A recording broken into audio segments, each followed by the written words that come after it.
छत्तीसगढ़ में जिस तरह से जनता के साथ छलावा हुआ है, जिस तरह से छत्तीसगढ़ का गठन किया गया था, ये बात इसीलिए हुआ था कि यहाँ के मूल निवासियों को उनका हक, अधिकार और विकास हो, लेकिन उस पे जीरो है। चाहे वो भारतीय जनता पार्टी की सरकार हो या फिर कांग्रेस की सरकार हो। जो वादे इन्होंने किया था, चाहे वो जल, जंगल, जमीन और खनिज, चूंकि आज छत्तीसगढ़ का जो स्थिति है, ये देश का सबसे धनवान जो राज्य होता।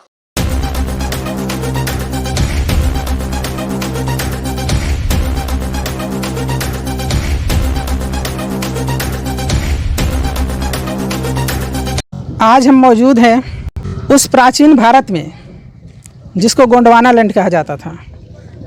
इसका इतिहास 100 मिलियन वर्ष पूर्व का है, जिसको आज लोग जानते नहीं हैं। 100 मिलियन वर्ष पूर्व ये भारत भूमि, जिसको गोंडवाना लैंड कहा जाता था, वो समुद्र से तैरता तैरता अफ्रीका महाद्वीप के पास से ही अपने मेडागास्कर प्लेट को छोड़कर अब वर्तमान में उत्तर की ओर चलते हुए यहाँ पर स्थित हो चुका है। यहाँ के मूल निवासी कहे जाने वाले लोग, जिनको आज एसटी, एससी और पिछड़े वर्गों की श्रेणी में रख दिया गया है, उनके विकास के लिए भारतीय संविधान में जब भारत आज़ाद हुआ तब विशेष प्रकार की बहुत सारी व्यवस्थाएं की गई और वहीं से लड़ाई शुरू होता है। आज भी गोंडवाना लैंड के जो मूल निवासी हैं, जो आदिवासी कहे जाते हैं, वो अपनी लड़ाई कुछ अलग तरीके से लड़ रहे हैं और एक संगठित होकर गोंडवाना गणतंत्र पार्टी का गठन किए हैं। और उन्हीं के समक्ष हम उनके जो मूल मुद्दे हैं, जो समस्याएं हैं, उनको जानने के लिए पहुंचे हैं। हमारे बीच कुछ कार्यकर्ता हैं, उनके कुछ पदाधिकारी हैं, उनसे हम पूछेंगे और देखते हैं कि कौन कौन सी समस्याएं यहाँ पर देखने को मिल रही हैं। तो हमारे बीच उपस्थित हैं गोंडवाना गणतंत्र पार्टी के ही जो प्रत्याशी हैं इस वर्ष के विधानसभा चुनाव के लिए।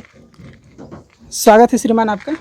ठीक है, आपको भी सादर सेवा जोहार और आपके दर्शकों को आपको भी धन्यवाद।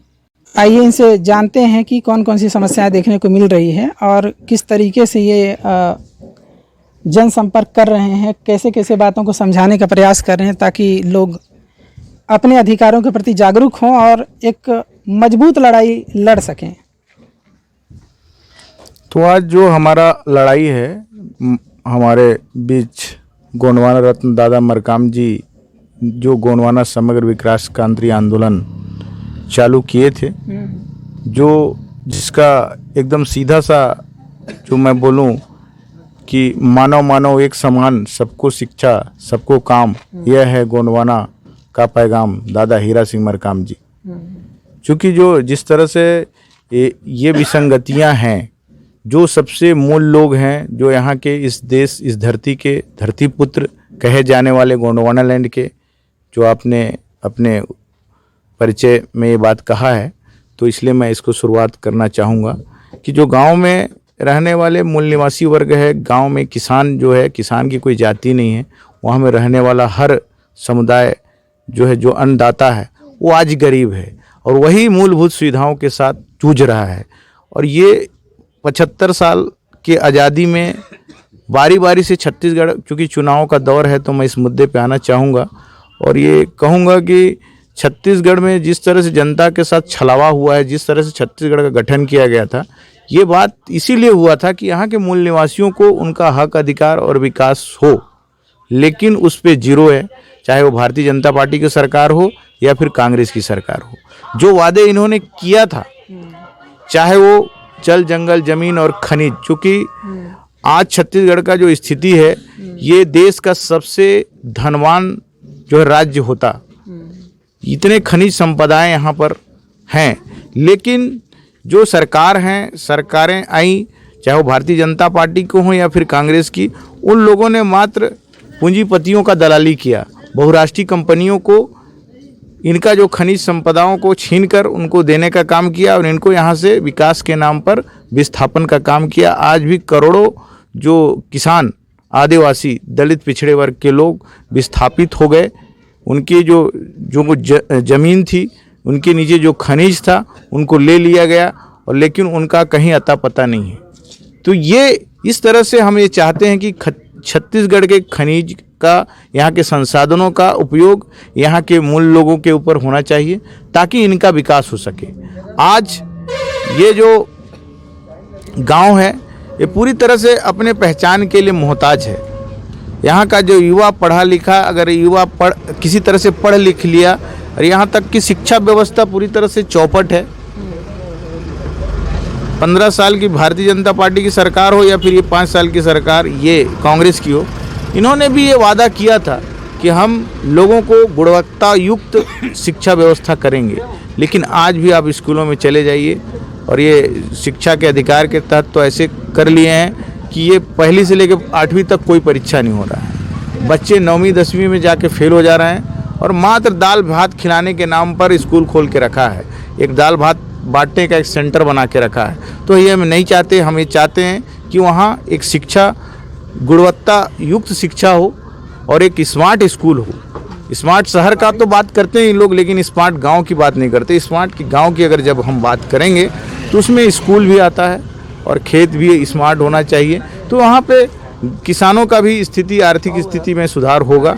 यहाँ की जो परंपराएं हैं उसको भी संरक्षित करते हुए, ये चूँकि विश्व या प्रकृतिवादी व्यवस्था को मानते हैं गांव के लोग, इन लोगों ने जो परंपरा में ही ये बात है छत्तीसगढ़ की कि यहाँ पे हम प्रकृतिवादी, प्रकृति का मतलब होता है कि हर व्यक्ति को प्रकृति किसी से मतलब भेदभाव नहीं करता, बराबरी का बात करती है। तो ये डॉक्टर भीमराव अंबेडकर जी ने भी हमारे लिए जो संविधान बनाया है उसमें हर व्यक्ति को एक हक अधिकार दिया है, चाहे अमीर हो या गरीब हो, वोट भी बराबर है। लेकिन जो यहाँ पर सत्ता परिवर्तन तो हो गया, कांग्रेस के बाद बीजेपी, बीजेपी व कांग्रेस, लेकिन व्यवस्था में कोई परिवर्तन नहीं आया।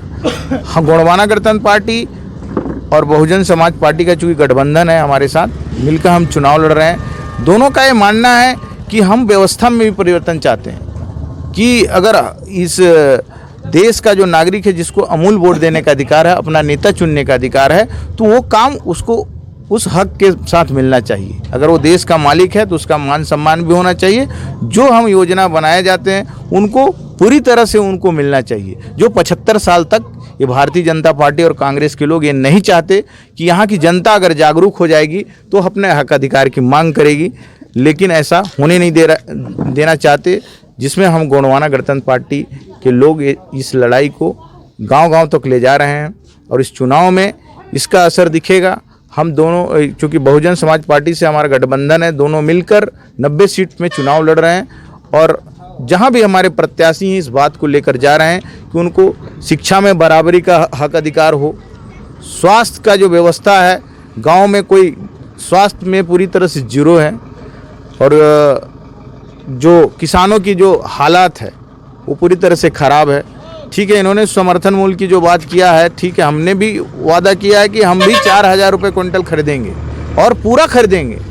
ये धान का जो राजनीति इन लोगों ने जो किया है उसको हमको आय दुगुना की बात करते हैं, लेकिन आज तक हुआ नहीं। हमें चाहते हैं कि हम एक स्मार्ट खेत बने, तब एक स्मार्ट किसान बनेगा।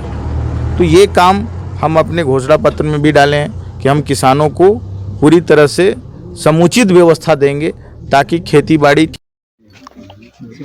तो भारतीय संविधान का 5वीं अनुसूची की बात कर रहे थे। छत्तीसगढ़ 5वीं अनुसूची क्षेत्र के अंतर्गत आता है। यहाँ पर जनजातीय क्षेत्रों के विषय में विशेष प्रशासन की बात कही गई है और जिसमें ग्राम सभा को विशेष शक्ति दी गई है। उसके माध्यम से ही किसी क्षेत्र में खनिजों का दोहन, उनका उत्खनन इत्यादि जैसी शक्तियाँ हैं, और उस क्षेत्र में यदि किसी बाहरी व्यापारी को प्रवेश करके व्यापार भी करना हो, दुकान भी चलाना हो, तो उस ग्राम सभा जो होती है उससे अनुमति लेने की आवश्यकता होती है। उस क्षेत्र में यदि आपको वाहन का भी संचालन करना है तो कहीं पर्यावरण दूषित ना हो जाए, इसलिए उस संबंध में भी ग्राम सभा विशेष शक्ति रखती है। लेकिन यहाँ पर देखा जा रहा है कि जैसे इन्होंने बताया कि समस्याएं इस कदर बढ़ चुकी हैं कि दोहन किया गया यहाँ के खनिजों का, प्राकृतिक संपदाओं का, लेकिन उनके मूल निवासियों को उसका लाभ नहीं दिया गया। शिक्षा की बात कही गई, शिक्षा में किसी प्रकार का गुणवत्ता दिखाई नहीं देता। वैसे किसानों की ही बात कही, लेकिन अब हम सबसे मूल विषय पर आते हैं। मूल प्रश्न ये है कि आपने किसानों की बात कही, शिक्षा की बात कही, लेकिन यहाँ पर जो इस दौर के युवक रह गए हैं जो बेरोजगार घूम रहे हैं, उनकी क्या स्थिति और आपके समय में कैसा बदलाव देखने को मिलेगा? हाँ, जो युवकों की स्थिति तो काफ़ी ख़राब ही है, चाहे वादा इन लोगों ने कहा, क्योंकि आज युवा को जिस तरह से हम शिक्षित नहीं करेंगे, जो देश के भविष्य हैं, तो हम वो तो पूरी तरह से ख़त्म है। हमारे युवाओं को अगर टेक्निकली एजुकेशन में लाया नहीं जाएगा, उनको जिस क्षेत्र में, चूँकि ये रोज़गार और नौकरियां जनरेट तो हो नहीं रही हैं और ऐसा सरकार की कर नहीं रही, तो हम तो हर समग्र विकास पर काम करेंगे। युवाओं को पूरा मौका दिया जाएगा, वो जिस क्षेत्र में जाना चाहते हैं, हमारी जब सरकार होगी तो हमें चाहेंगे उनको फ्री में टेक्निकल एजुकेशन दिया जाएगा। अगर हम चाहे वो ITI का हो, पॉलिटेक्निक हो, ऐसे जो क्षेत्रों में व्यवस्था किया जाएगा युवाओं को, इसके बाद उनको रोजगार दिया जाएगा। हमने तो ये भी कहा कि आज की जो योजनाएं हैं, और यहाँ पर जिस तरह से आप ये कह रहे थे अनुसूचित एरिया में, तो बहुत सारे प्रावधान ग्राम सभा को है जिसका परिपालन सरकार नहीं करा रही है। अभी 2018 अभी 20 के आसपास जो अभी कानून पिछले वर्ष जो बना है, उसमें एकदम से बात कही गई है कि ग्राम सभा पूरी तरह से निर्णय कर सकती है, चाहे वो रोजगार की व्यवस्था हो, बाजार हाट की व्यवस्था हो। ये पावर तो है, लेकिन किसी तरह से उनको जागरूक नहीं किया गया, न उनको बताया गया। तो हम तो युवा बेरोजगारों के लिए रोजगार सृजन का काम करेंगे, उनको नौकरियों में भी जगह दिया जाएगा। क्योंकि ट्राइबल क्षेत्रों में जिस तरह से प्रावधान था कि यहाँ के जो लोग चतुर्थ और तृतीय में, यहाँ के लोगों को 100% आरक्षण था कि यहाँ के लोग ही उस पर जाएंगे, जिसको सरकार ने पूरी तरह से, कांग्रेस सरकार में ख़त्म हो चुका है। आज जैसे बस्तर हो या फिर सरगुजा का जो ये क्षेत्र है, यहाँ पर जो पढ़ा लिखा नौकरी करने वाला लड़का है वो नहीं कर पा रहा है, बाहर से भी आ जा रहे हैं लोग छोटे छोटे कामों के लिए। तो ये व्यवस्थाएं हम करेंगे, यहाँ के लोगों को 100% उस पर नौकरी दिया जाएगा। और साथ में टेक्निकल में एजुकेशन की मैं बात कहा ही, तकनीकी रूप से उनको तैयार किया जाएगा। उनको इस, और चूँकि अभी जिस तरह से सरकार शराबबंदी का नाम पर शराब बेचने का काम कर रही है और युवाओं को शराब पिलाने का काम कर रही है, कोई ऐसा सरकार है जो खुद शराब बेचे और लोगों को उसके लिए पुलिस बैठा के रखे? ये कितना दोहरी नीति जो सरकार की जो दोगली नीति है, इससे हम सबको समझने की ज़रूरत है। अब हम यही चाहते हैं लोगों को कि इन पार्टियों से आपको बचना है। यहाँ की जो मूल समस्या है उस पर जो पार्टियाँ या जो लोग काम कर रहे हैं उसकी ओर आने की ज़रूरत है। और निश्चित है इससे युवाओं को एक मौका मिलेगा आने वाले, चाहे एजुकेशन हो या तकनीकी शिक्षा हो या फिर रोजगार के जो अवसर हो या नौकरियां हो, ये सभी पे हम मात्र 2,000-2,500 का लॉलीपॉप देके, प्रलोभन देकर युवाओं को अपनी ओर, एक युवा शक्ति को कमज़ोर करने का जो काम है इन सरकारों के द्वारा किया गया है, इससे और कोई गलत काम नहीं हो सकता। इससे युवाओं को बचना है, इसको समझना पड़ेगा। और आने वाले समय में इन दोनों पार्टियों को यहाँ से विदाई करने की ज़रूरत है, नहीं तो ये युवा शक्ति को पूरी तरह से बर्बाद कर देंगे। और हर युवाओं को मेरे आपके चैनल के माध्यम से हम संदेश देना चाहते हैं कि आपके इनके जो लॉलीपॉप है 2,000-2,500 का जो पेंशन की बात करते हैं, हम तो नौकरियों और रोजगार सृजन की बात क्यों नहीं करते? ये लोग रोजगार देने की बात क्यों नहीं करते? आज हाट बाज़ारों में शिक्षित युवा रोजगारों के लिए आरक्षण व्यवस्था बना के वहाँ लोगों को रोजगार उपलब्ध कराना चाहिए। चाहे शहरी क्षेत्रों में देखिए, वहाँ पर ऐसा कुछ नहीं है। जो एक पैसा वाला है वो पूरा दुकान हड़प करके रखा है। चाहे वो बैकुंठपुर की बात करूँ, चूँकि आज मेरे इस क्षेत्र में आप लोग मेरा इंटरव्यू ले रहे हैं, तो मैं अपनी इस विधानसभा का ही बात करता हूँ। चाहे बैकुंठपुर हो या चर्चा हो, ACCL एरिया है, अरबों की संपत्ति पर डे कोयला, काला हीरा यहाँ से जा रहा है। लेकिन यहाँ के जो रोजगार हैं, बेरोजगार लोग हैं, उनको एक ठेकेदारी का मजदूरी नहीं मिल पा रहा है। वहाँ पर जो काम करने जा रहे हैं उनको भी मजदूरी नहीं दिया जा रहा है, जिसका बार बार आंदोलन किया जाता है। तो युवाओं के प्रति इनका कोई भी नहीं चाहते कि ये युवाओं को सही काम मिले, उनको विकास हो। इसलिए इन सरकारों से और इन पार्टियों से बचने की ज़रूरत है। और जो यहाँ की क्षेत्रीय मुद्दा पर जो बात करती है उनको मौका देने की का मैं अपील करता हूँ। और आने वाले समय में हम युवाओं के लिए, युवा शक्ति के लिए, देश, इस राज्य को आगे ले जाने के लिए युवाओं को आगे आने की ज़रूरत है। जिस राज्य, जिस गांव, जिस समाज के जो युवा अपने विकास के लिए सामने आ जाते हैं, उसका विकास होकर रहता है। तो मैं युवाओं को इस आप चैनल के माध्यम से यही कहूँगा कि आप इस राजनीति में भी बढ़ चढ़कर जागरूक होकर वोटिंग करें और इनको जवाब देने का काम करें। धन्यवाद। तो हमने जान लिया है यहाँ के मुख्य मुद्दों को और इनके विचारों को। विचार बहुत ही अच्छे हैं, अगर हम इनसे जुड़ पाते हैं। जो हमारा समाज है बैठा हुआ है, इसमें खासकर युवाओं का स्वागत है। युवा राजनीति में प्रवेश करें और अच्छा नेतृत्व प्रदान करें, ताकि क्षेत्र के विकास के साथ साथ देश का विकास भी संभव हो सके। और अपने प्राचीन भूमि जो गोंडवाना लैंड है, जिसका इतिहास मैंने बताया कि 100 मिलियन वर्ष पूर्व का है। 100 मिलियन वर्ष, 1 मिलियन में देखें तो 10 लाख वर्ष का समय होता है। अब आप लोग जान लीजिए कि आप लोग कितने पुराने भूमि के मूल निवासी हैं। अब उसको बचाने का समय आ गया है। इसी के साथ मैं विनोद कुमार और आप देख रहे हैं MCB रियल स्टार। आज हमने एक रियल स्टार से बात की और हम चाहते हैं कि धीरे धीरे सब कोई एक रियल स्टार बनकर उभरें, दिखावटी चेहरे ना दिखाएं और अच्छे प्रयास करते रहें। कैमरामैन मनोज कुमार के साथ अब हम लेते हैं विदा। नमस्कार। ठीक है, धन्यवाद।